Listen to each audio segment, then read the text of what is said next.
And welcome to another episode of Paradise Living. Let me try that again. Another Hello. episode Did of you not have Paradise enough Living coffee? with Melissa, and I am the Digital Guru here in the Digital Guru studios in sunny, beautiful, yet wet Myrtle Beach. We had 56 straight inches, 56 straight hours of rain. Ended up about being 14 inches. And we also had a king tide at the time, so you know what that does to everything when you're coastal living. But I'm here with Melissa. You guys are down in the Tampa area. Tell me exactly where you're at today and who your guest is, Melissa. Actually, Paradise Living is in Naples, Florida Naples. right now. And we are in beautiful sunny Naples. It's gorgeous out. But anybody that's listening, thank you so much for joining our podcast. We feature small businesses, feature anything that has to do with beautiful homes and architecture and just style and decor. But it's really about the bones of your home. So today I have a very special guest, and it is Ricky Hanks, and he's the owner of Roof Revolution. So, hi, Ricky. Hey, thank you so much for having me. Yeah, I'd love to have you on here. So, what we're doing today is we're talking a little bit about his background and featuring him as a small businesses here, but he's servicing, Naples, Fort Myers. We're going through Cape Coral, Bonita Springs, Estero, all up and down Southwest Florida. So I just wanted to bring him on and have him share a little bit about his history and his background and, basically just kind of jump into it. So we'll give that a little bit of a run. Can you share with us a little bit about how you guys got started? Well, let's see. Me and my wife have been working together for 24 years. I started working with my dad at 5 years old, the tender age of five. People would stop me and say, my dad and say, you can't have that kid on that roof working. And my dad would say, he's not working, he's volunteering. So I've done everything in this profession from, taking out the trash to carrying up the shingles, going to the dump, making job site runs. So, my dad put me to work very early. This is the only career I've ever had. I've been doing this for, like I said, since I've been 5 years old, and me and my wife started our own business in 2006. Mm-hmm. And we've been married for 24 years. We have six children. Tell them a little bit about your all the kids. You shared that before, and I thought it was really really cool. Yeah, so my wife gave birth to four. We had two that show up that never left. So and we raised them from the time Wasn't that your cousin? they're my nephews. How cool! How And cool! but I mean they call me dad. Their real dad hasn't been around since 2006. So, are they in the business at all? They are not.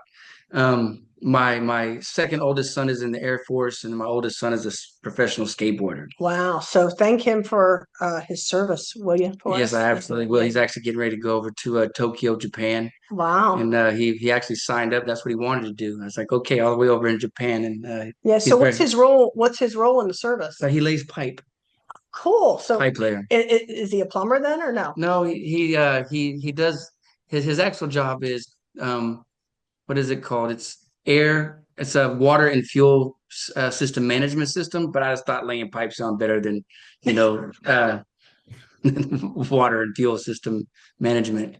Yeah, well, the Digital Guru, we do a lot with the Patriots, and we do a lot with Oh, the yes. service members. So we're really lucky to have that. So you get going. Really, your home base was Oklahoma, yeah? Yeah, we still have a business in Oklahoma. It's called T-Town Roofing. We've been there since 2006. We're the most recognized roofing company in Tulsa. We've done a lot to give back to the community over the years: bicycle drives, coats, shoes for kids, That's haircuts. awesome. And I actually came to Florida to see a doctor in 2000, I think like 14 or 15. I called my wife and said, "Baby, we don't want to live in Florida anymore." And then in 2000, I mean in Florida, we don't want to live in Tulsa anymore. And in 2016, we made the move and move to Paradise. Yeah, never looked back And for have not sure. looked back. Yeah. I still have to go back there occasionally. My wife is actually there right now. She's the cut maker, so she's going there, I'm sure, to make some cuts somewhere and clean some stuff up and make sure everybody's doing what they're supposed to be doing. That's awesome. Well, we all know that when you run a small business, people think, well, I can be my own boss. What they don't realize is that, you work harder than ever before, and it's 24/7. Joel and I know that we work all the time. We're always talking. It's either 9 o'clock at night or 7:30 in the morning planning the day. And, we just wanted to bring you on and share a little bit. What are some of the biggest differences that you're seeing, obviously in the Oklahoma area versus what's here in the Southwest Florida area as far as roofing goes? Well, in Oklahoma, anybody who has a pickup truck and a ladder can have their own business. Yep. There's really no codes, there's no regulations. You just started to have a roofing license in Oklahoma maybe a decade ago. Before that, it was just anybody could do anything. So they did make some Not changes here. about a decade ago, and so the first thing that I noticed here was like my average roof in Oklahoma was about $6,500, and we know that nobody's getting a roof in Florida for $6,500. No. And just the code and the regulations and the permits and the inspections, the quality of roofs that you have here is so much different and better than the way they build them in Oklahoma. You think they would build them the same everywhere, but at the end of the day, if you want something, you have to pay for it. Mhm. And in Oklahoma, most of the time, they're not going to want to pay for the things that we are required to do here. But they're not having high winds. They're not having, the kind of storms and stuff that we have here. Even if we don't have a hurricane, we still are going to have higher winds than you have on a regular basis in Oklahoma. So the roofs in Florida have to be able to sustain high winds on a regular basis. Yeah, that's so true. That So is. true. I know that I've moved. I've lived in Ohio. I've lived in Colorado, Arizona, Texas. I've lived in a bunch of places. The Myrtle Beach area is completely different because it is on the coast, and there's a lot of things that you're not used to if you haven't lived in this. How often should somebody have the roof checked? Because, like you said, there are more high winds. There's a lot more rain. There's a lot more. Mother Nature doesn't like coastal living. It seems like, as opposed to Ohio or Texas. I think a person should have their roof inspected with the drone at least annually, if not every 2 years at least. To make sure it's clean from debris, make sure there's no backup in the gutters, to make sure there's no pinholes or something didn't, strike up against your roof that caused some damage that you can't see from the ground. Because in Florida, these houses are really, really well built with Yeah. insulation and everything. So sometimes you might have a drip that you don't see because the insulation is taking care of it. So I really recommend having your roof looked at least every 16, 18 months. Okay, now I have to ask, you said have it inspected with a drone. Welcome to the 21st century. Explain that a little bit because the old time it was like when you were 5 years old, climbing up there on a roof, checking it by hand. And now you Those got days are a gone. drone to do this? Thank God that we do because especially here in Florida, those roofs are hot. And then Yeah. the only time you can really do a good inspection is early in the morning and late in the evening. And when I say good, just because those tiles get so hot they'll burn the skin right off your hands if you're not careful. And so the drones just make life so much more easier. Not only that, but the foot traffic on your roof isn't good. Yes. Like sometimes you have to get on the roof to inspect it. Like if you see something with the drone, you might not be able to tell exactly what the problem is, but you see something that you need to go up there and take a look at. But most of the things you can look at from the drone, you can sit there from the air conditioner in your truck, fly the drone around, and it's a really good idea to document the condition of your roof every year. So that way, if there is a storm or something that happens, you have proof to the insurance company that the damage wasn't already there. I like that. See that, and that's something you have a baseline of, this was I looked at it last year, I looked at it this year, and you could see because a storm came through and you could see the damage. And like you'd said, if you have that, insurance company can't balk because and I've worked with that before. The insurance companies, they don't like to pay out. I'm sorry if there's an insurance company that wants to be a sponsor for this podcast. I'm just telling it like it is. Melissa knows I will tell it exactly like it is. And a lot of times they will balk at trying to do anything they can to get out of that of paying something. And you being a roofer, you've probably seen that a lot. Yeah. Right. To be honest, nobody likes to have to pay us, including, and then if we don't have to, we don't want to. And the insurance company is the same way. But if you have proper documentation to show that you have properly maintained your roof, you have been proactive on taking care of these things that need to be taken care of, it makes it a lot easier when it does come time Well, to have that roof paid for. I think a really good comment on that is, it's the proper documentation and maintenance. I mean, how many people do we know simply from the real estate taxes, the cost of insurance, the cost of all of the other pieces? And, these people came down here to retire and they don't have a ton of money. So when we go and we're doing this normal maintenance, it's expensive and people just don't have a whole lot. But, I can speak from experience. You're going to pay a lot more later on than you are throughout. So I Absolutely. think it's really important to maintain and kind of do the right things to keep your home and keep the value of it. So I think it makes a big difference. How about share with us some of the newer products that are coming out? Some of the newer products that are coming out, a lot of people are a fan of them. There's all kinds of new underlayment that's coming out. Synthetic felt papers and synthetic this and synthetic that. What's it supposed to keep the weather and all that stuff off of the roof? The underlayment is what is the moisture barrier between the Yeah. roof deck and the house. And so for years we used tar paper, which was the old 30-pound, 15-pound felt paper, and now there's probably 100 different kinds and new ones coming out every day. I'm still, when it comes to this, I'm a little different than the main track on that. On my houses and on my roofs, I still use the old 30-pound felt paper. And I know that there's so much education and information out there today with the other stuff, and everybody's buying it, so it's really hard to push a product that there's so much information out on the other way, if that makes any sense. The market does such a good job of advertising these new products that people have really went away from using some of the old school products. But the reason why I like some of these old school products is you take a roof that has been on a house for 100 years, because there's four roofs on it, there's wood shake underneath there, and you take off this 30-pound felt paper and it still looks brand new. Wow. Some of these synthetic felt papers that they have out there, especially if you don't use a high quality one, you take the roof off 10 years after it's done and it's just brittle as can be, and it's falling into little pieces. So you have to be very, very careful about getting the best price out there, because sometimes the best price doesn't mean the best product.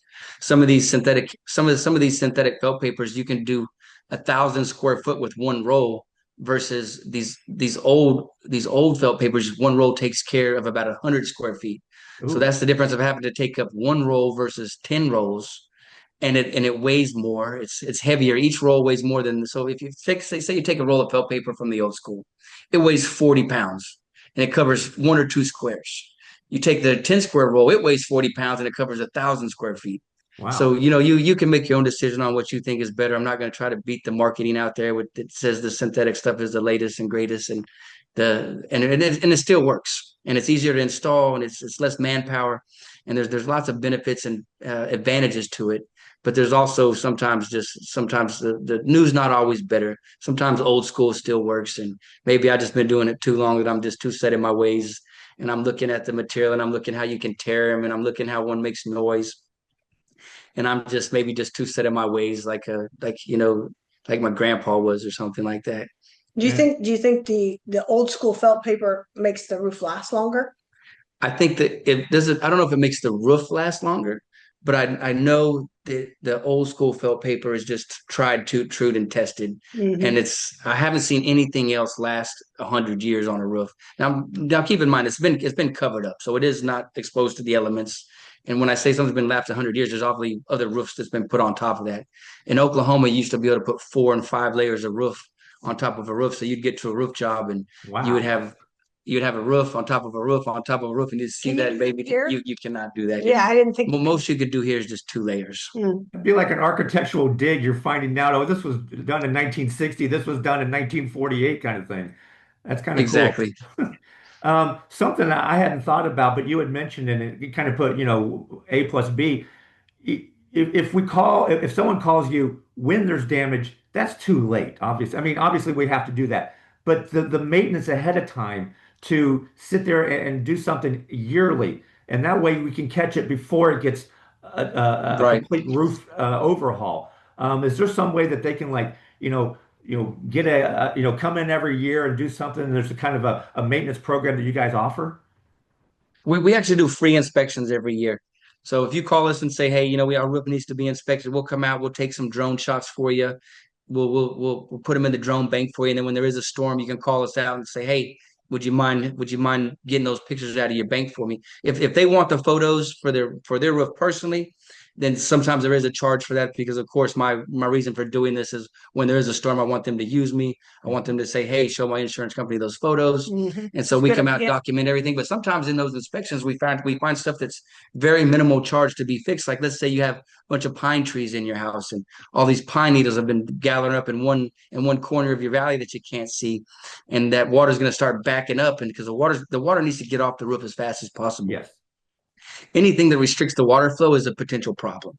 So, so I've seen stuff from like little nuts, a squirrel putting nuts on top of a roof, and like they're all in this little valley, and now the customer has a massive leak, because the water just couldn't get off because Mhm. of some nuts or some kind of like nest that's on their roof. They really, really focus on gutters and that type of protection too. So I think that's really, really cool. It's kind of like a one-stop shop, and you have to figure that one of the most important, resources that you have for your house is obviously the protection of your roof. I know when Hurricane Ian came down, you guys were here, yeah? Mhm. Yeah. So what did you experience with that?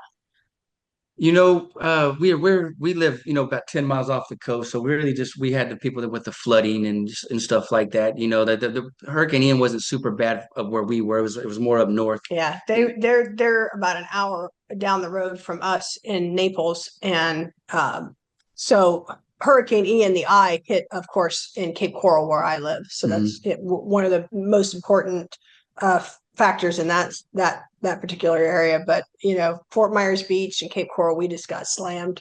Yeah, absolutely. But there wasn't a whole lot of roof damage from that storm. No, there There wasn't. was there was mainly it was mainly flood damage, and Hmm. that was the main damage. And what I have noticed from the most of the hurricanes that we've had is these metal roofs definitely seem to hold up better than Hmm. any other roof system, Yeah. especially the standing seam, mechanically locked roofing systems.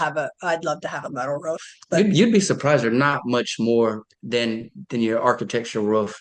And when you look at cost of day, they're actually more affordable mm, because you're going to get 50, 60 years out of a metal roof, bottom line, maybe more. mm, And to get 20 years out of a roof in Florida, you did a really good job. yeah, yeah. If you get 20 years, you're gonna get 25. But most people aren't ventilating the house properly. So her home, Melissa's home, her roof was put on 2018. And if you looked at it, you would think it was put on in 2005 Well, this is at the Palms. This is at the at one of her homes. yeah. This is at the Palm, and this is the one that's right at the canal. So yeah, I mean, this is a situation where we've gone through and things weren't really quite maintained. When you have older folks, and that's not their focus. Their focus is to go and enjoy themselves and enjoy that water. So they're not investing in the actual property. So one of the biggest problems that we actually had, and I wasn't even aware of it. Ricky came up and took a look at it and said, "Hey, this property's not ventilated right." And I'm like, "Holy crap!" Because that roof was put on in 2018, and it should have lasted at least 10 years. And here we are. And he said it looks 50 years old. So It definitely looks 30 years old. And that's yeah. the difference between, like you said, if you can catch it early, you're going to take something that's going to be X amount instead of something that's going to be 10 times that because you did not maintain it, you did not check it, you just waited until the bad stuff happened. Why wouldn't anybody call you if you can just come out and do a drone for no cost and tell them what's wrong? Why wouldn't they contact you? Why wouldn't Right? Well, everybody why be wouldn't they? contacting you? Yeah, they definitely should be contacting us. That's Well, absolutely true. that was one of the big reasons why we wanted to get together on this podcast is to be able to share some of the really great technology that he utilizes, and also he works really super well. I'm living proof working with the insurance companies and getting all of this stuff handled. I don't have to do anything. I can bring these guys in as professionals. They work directly with the inspectors. They're private inspectors that do all this work for the companies, and it's just something I don't have to deal with. So I really, really enjoy that. And one of the things too is make sure you do it right from the start. Yes. They're like on some of these homes, like there's just not adequate ventilation, and when you got the heat pounding it from the top and the heat Mhm. trying to get escape from the inside, and there's just not enough intake vent for the cool air to get in and enough exhaust vent for the air to get out, these roofs really don't have a chance. And the house that we're talking about that she has over on the water, and that's exactly what the problem was because it's not an old roof, but they don't have enough exhaust vents for the intake. And it's a hip roof house, which is a house that you don't have the gables on it, Hmm. and she maybe has 20 foot of ventilation, and there's no way that 20 foot of ventilation is going to vent the whole entire house, and so the heat has nowhere to escape except trying to push out through the roof system, and it just causes excessive granule loss way earlier than it should. Yeah, it just Wow. it just crumbles almost. That's what I looked at. I felt And for okay. an 8-year-old roof, it's ridiculous that that somebody didn't run the calculations to make sure the ventilation is done right, because she has vaulted ceilings in the inside of the house and the main rooms. So there's really nowhere for the heat to get out there. So you got to make sure you can get the air in and you can get the air out. And that's something you can fix. That's something we can fix. But it's tied into the cost of the roof when you do it when the roof project is going on, versus if you go back and have to fix it, it could be quite a burden. Yeah, I understand that. Well, we're coming toward the end of this. How can people get in touch with you? Because I bet you there's a lot of people there's people who are listening to this podcast going, I never thought about this. I need my roof checked now. And you can go to www.roofrevolution.com. That's www.roofrevolution.com. Or you can reach us at 239-449-9659. And you're not just residential, you do commercial as well. Residential and commercial, yes, sir. So you just Flat do it roofs, all. tile roofs, metal roofs, every kind of roof you can think of, we do them. I love that. You know what? If you need anything, contact Ricky at Roof Revolution. We're gonna wrap this up. I want to have you on again, especially because you're a great guy. You're a great talk, and people. There's a lot more that we need to talk about. I know there's other things that we could go on for 2 hours talking about this stuff. But we're definitely going to have you on again if you don't mind. I would love I'm to going to make be you on commit it. to that. How's that? I'll commit to that. Oh, we didn't I even would get do to it. talk about the studio. That's over in Oklahoma, and I want to see that. So it's going to be a lot of fun. Thank you so much Absolutely. for Very doing nice. Thank you for having me. Hey, this. thank you for having me. Thank you much. This is Joel Wilson. I will see you at the next T-Box. Boom.